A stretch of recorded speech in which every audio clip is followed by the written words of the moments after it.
Yeah, so the way I set this up is something happens to the engine,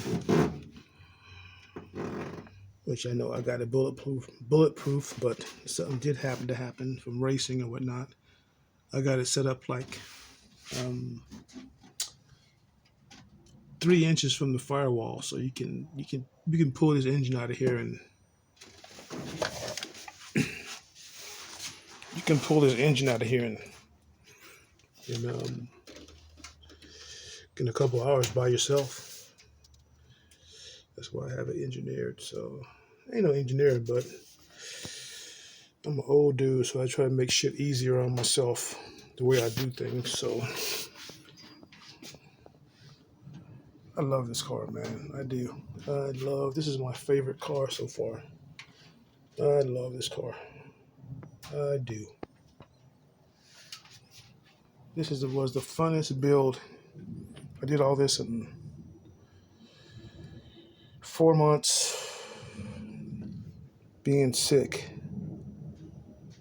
So how I did it was I sold my Firehawk, and then I went. This car was in the junkyard. I got it for a good price.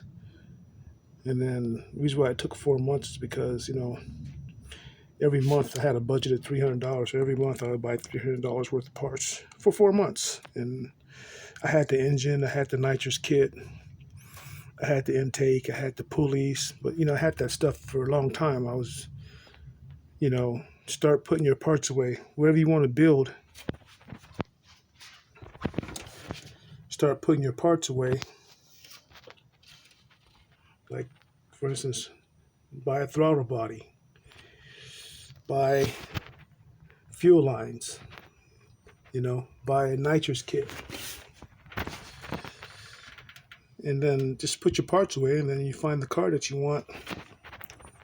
Then you can buy your headers and oil pan and motor mounts and shit like that, But buy your fuel cell, your intake, your throttle body, and your cables, and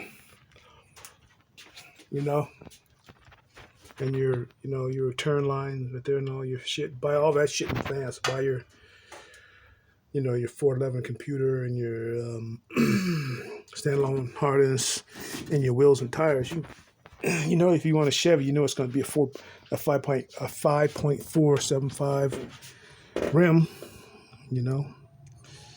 So I had all that shit. I bought all that shit years before, just sitting in the garage for years, and here we are. I'll say 15 grand. Before all this pandemic shit hit, 15 grand, car, parts, everything. I love this car. I do. This is my favorite. Of all the cars I built, this is the car that, I still got. It's not going to run complete until you get all the air filters, all the air sensors, hooked in and shit. So once all these things are hooked up, then it'll run better, but it's ready. I love this car. I love this fucking car.